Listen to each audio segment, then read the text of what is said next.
নমস্কার বন্ধুরা, এক্সপ্লোরার সৈকত অফিসিয়াল চ্যানেলে সকলকে স্বাগতম। বন্ধুরা, আমাদের হিন্দু ধর্মের প্রতিটি বাড়িতেই ঠাকুরঘর থাকে এবং আলাদা ঠাকুরঘর না থাকলে সবার ঘরে আলাদা করে একটি জায়গাতে ঠাকুর রাখি ও পুজো করি। বাড়ির পুজোর স্থান ইতিবাচক শক্তির প্রাণকেন্দ্র হয়। এই স্থান একাধিক সমস্যার সমাধান করতে পারে, পাশাপাশি ব্যক্তিকে শক্তিশালী করে তোলে। তাই বাড়িতে ঠাকুরঘর রাখা হয়। এই স্থানে দেবতারা সব সময় বিরাজ করেন। আপনারা কি জানেন, ঠাকুরঘরে এই 5টি জিনিস রাখলে ভগবান খুশি হয়ে কৃপা করেন ও সংসারে সব সময় সুখ শান্তি বিরাজ করে। আজ আপনারা জানতে পারবেন ঠাকুরঘরে কোন জিনিসগুলি রাখলে ভগবান কৃপা করেন ও কোন জিনিসগুলি রাখলে ভগবান খুশি হন না। সমস্ত কিছু জানতে পারবেন এই ভিডিওতে, তাই ভিডিওটি সকলে শেষ পর্যন্ত দেখুন। বন্ধুরা, আমরা সকলেই চাই জীবন সুখ ও সমৃদ্ধিতে ভরে থাকুক। সেই সুখ সমৃদ্ধি যেন হয় দীর্ঘস্থায়ী। সুখ ভোগ সকলের কপালে সমান থাকে না, কিন্তু যার জীবনে যেটুকু সুখ থাকে তা যেন স্থায়ী হয়, এই কামনাই সকলেই করে থাকি। আর্থিক উন্নতি সব সময় একইভাবে চলতে পারে না। আর্থিক উন্নতিতে ওঠানামা থাকবে। যখনই তা ওঠানামা করে তখনই আমরা ভাগ্যের বিপর্যয় বলি। ঠাকুরঘর হলো ঘরের মধ্যে সবচেয়ে পবিত্র ও শুদ্ধ জায়গা। বাস্তুশাস্ত্র মত অনুসারে বাড়ির সবচেয়ে পরিষ্কার জায়গা হলো ঠাকুরঘর। এই পবিত্র জায়গায় যেমন পুজোর কাজকর্ম চলে, তেমনি সেই জায়গায় ভুল কাজের কারণে জীবনে ঘনিয়ে আসতে পারে নানা সমস্যার ঝড়। তাই বাস্তুশাস্ত্র নিয়ম অনুসারে ঠাকুরঘরের জন্য বেশ কিছু কথা মাথায় রাখা জরুরি। আমাদের শাস্ত্রে বলা আছে, ঠাকুরঘরে এই জিনিসগুলি রাখলে ভাগ্য সব সময় সহায় হয়। বন্ধুরা, আমাদের শাস্ত্রে সবার প্রথমে যে কথাটি বলা আছে তা হলো, আমাদের প্রতিটি পুজোর সময় প্রথমে যে বাক্যটি উচ্চারণ করা হয় তা আমরা সকলেই জানি, সেটি হলো ওম ধ্বনি। আমাদের বাস্তুশাস্ত্র মতে এই ওম চিহ্নের কোনো ছবি বাড়িতে রাখা শুভ বলে মনে করা হয়। এই চিহ্ন সমস্ত অশুভ শক্তিকে নষ্ট করে এবং শুভ শক্তিকে বাড়িতে আনতে সাহায্য করে। এই চিহ্নটি বাড়িতে রাখলে ভগবান খুশি হয়ে আশীর্বাদ করেন। চিহ্নটি সদর দরজার সামনে লাগাতে পারেন। এটিকে ভগবান নারায়ণের চিহ্ন বলে মনে করা হয়। এছাড়াও চিহ্নটি লক্ষ্মী দেবীর চিহ্ন বলে মনে করা হয়। এটিও বাড়ির সদর দরজার সামনে লাগানো শুভ। আমাদের হিন্দু ধর্মে ওম শব্দের বিশেষ ভূমিকা রয়েছে। এই শব্দের দ্বারা ত্রিদেবকে বোঝানো হয়েছে। ত্রিদেব মানে ব্রহ্মা, বিষ্ণু, মহেশ্বর। তাই এই চিহ্ন বাড়িতে রাখা শুভ বলে মনে করা হয়েছে। তাই এই চিহ্নের একটি ছবি ঠাকুর ঘরে রাখলে ভগবান খুশি হয়ে থাকেন, এমনটাই আমাদের শাস্ত্রে বলা হয়েছে। বন্ধুরা, এই ওম চিহ্নের পাশাপাশি বাড়ির ঠাকুর ঘরে স্বস্তিক চিহ্ন রাখা শুভ বলে মনে করা হয়। হিন্দু ধর্মে নানা প্রতীক বা চিহ্নের গুরুত্বের কথা উল্লেখ করা আছে। সেই কারণে নানা পুজো অর্চনা হিন্দু ধর্মাবলম্বীদের মধ্যে ওম স্বস্তিক চিহ্ন বিশেষ গুরুত্বপূর্ণ স্থান অধিকার করে থাকে। ঠাকুর ঘরে বা ঘরের দেওয়ালে এই চিহ্নগুলি আঁকা হয়ে থাকে। এগুলি শুভ প্রভাবে সেই বাড়িতে সুখ শান্তি ও পজিটিভ এনার্জি বজায় থাকে বলে মনে করা হয়। বাস্তুশাস্ত্র মত অনুসারে এই চিহ্নগুলি অত্যন্ত গুরুত্বপূর্ণ। মনে করা হয় বাড়ির বাইরে বা ভেতরে এই চিহ্নগুলি থাকলে সেই বাড়িতে স্বয়ং ভগবানের বাস হয়। এই শুভ চিহ্নগুলির প্রভাবে কোনো রকম নেগেটিভ এনার্জি ওই বাড়িতে কারো কোনো ক্ষতি করতে পারে না বলে প্রচলিত বিশ্বাস। আজ আমি বলবো বাড়িতে স্বস্তিক চিহ্ন আঁকার উপকারিতা নিয়ে।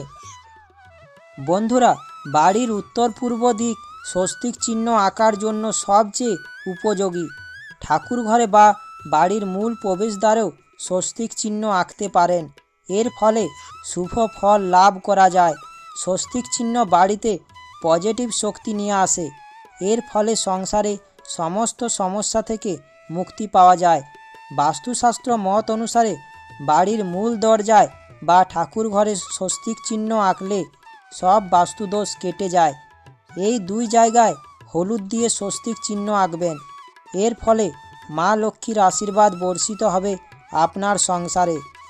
একটি কথা মাথায় রাখবেন, স্বস্তিক চিহ্ন যেন 9 আঙ্গুল লম্বা ও 9 আঙ্গুল চওড়া হয়। এমনটা না হলে সংসারে বাস্তুদোষ আসে।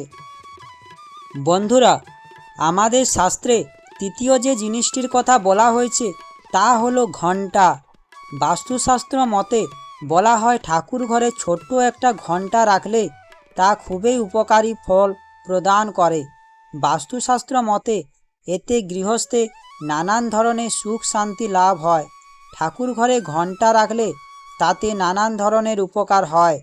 ঠাকুর ঘরে ও বাড়িতে ঘণ্টা থাকলে নানান ধরনের নেতিবাচক শক্তিকে বাড়ির থেকে দূর করে।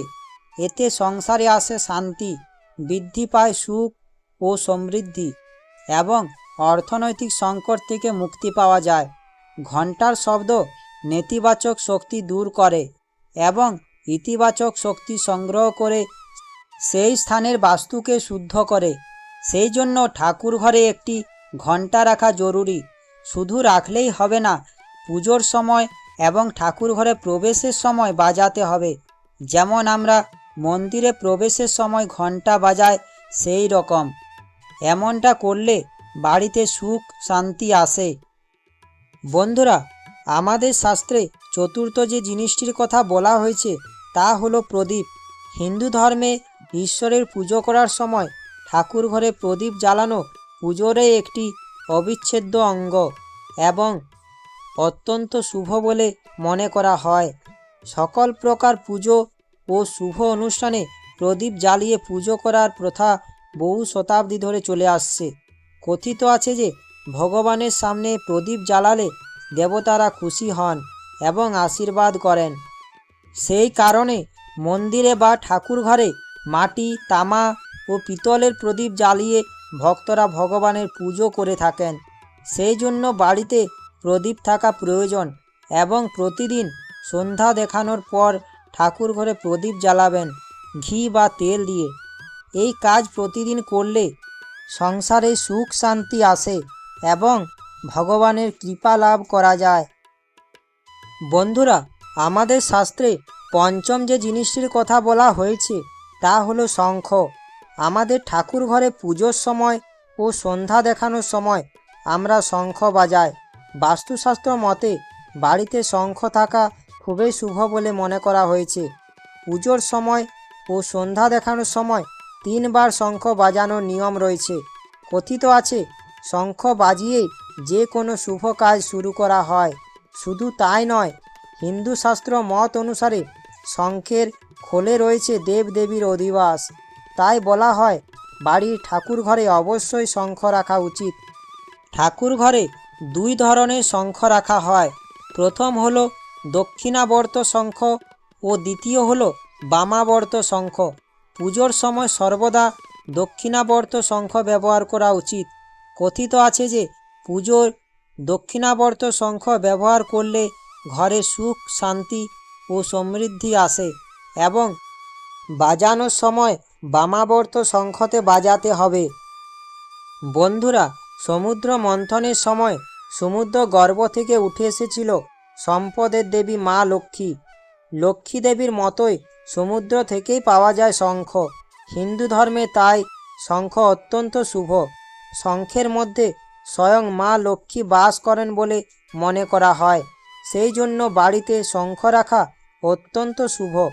বাড়িতে শঙ্খ রাখলে একটি কথা মাথায় রাখবেন, শঙ্খ বাড়িতে যেখানে সেখানে রাখবেন না, কেবলমাত্র পুজোর স্থানেই শঙ্খ রাখুন। কারণ ঠাকুরঘর বাড়ির অন্য সব ঘরের থেকে পরিচ্ছন্ন ও পবিত্র। শঙ্খ বাজানোর পরে কোনো লাল বা হলুদ কাপড়ের উপরে রাখুন। শঙ্খ ব্যবহার করা না হলে সেটি ঢেকে রাখুন। শঙ্খের উপর যাতে কোনো ধুলো ময়লা না জমে সেদিকে খেয়াল রাখতে হবে। শঙ্খ কখনোই মেঝের উপরে রাখবেন না। এর ফলে শঙ্খের প্রতি অসম্মান করা হয় তাই শঙ্খ সব সময় কাপড়ের উপরে রাখুন। শঙ্খ পরিষ্কার করে মুছে শুকনো করে কাপড়ে দিয়ে মুড়ে রাখুন।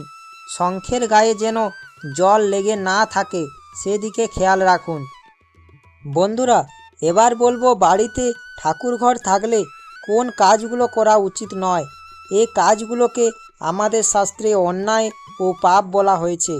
আমাদের শাস্ত্রে যে কথাগুলো বলা হয়েছে তা হলো, ঠাকুর ঘরে ভুলেও ভাঙা মূর্তি রাখবেন না, পাশাপাশি ছেঁড়া বিবর্ণ ছবিও রাখবেন না। এমন মূর্তি বা ছবি কোনো পবিত্র স্থানে পুঁতে দেওয়া উচিত এবং ঠাকুর ঘরে পূর্বপুরুষদের ছবি রাখা উচিত নয়। দেবী দেবতাদের হাসি মুখের ছবি ঠাকুর ঘরে রাখবেন। কখনো উগ্র রূপের দেবদেবীর ছবি রাখবেন না, একে অত্যন্ত অশুভ বলে মনে করা হয়। এবং ঠাকুর ঘরে হালকা রং দিতে হবে। ঠাকুর ঘরে কোনো চকচকে রং ব্যবহার করবেন না। বাস্তুশাস্ত্র মতে ভুলেও সিঁড়ির নিচে ঠাকুরঘর তৈরি করবেন না। পাশাপাশি শৌচালয়ের পাশাপাশি যাতে ঠাকুরঘর না হয় সেদিকেও লক্ষ্য রাখতে হবে। এই নিয়ম না মানলে সংসারে সকলে বড়সড় আর্থিক সমস্যার মুখে পড়তে পারেন। আশা করি ভিডিওটি দেখে ও শুনে আপনাদের ভালো লাগবে। ভিডিওটি দেখে ও শুনে ভালো লাগলে আমার চ্যানেলটা সাবস্ক্রাইব ও লাইক করার অনুরোধ রইল। এই ভিডিওটি সকলের কাছে পৌঁছেও দেওয়ার অনুরোধ রইল। ধন্যবাদ।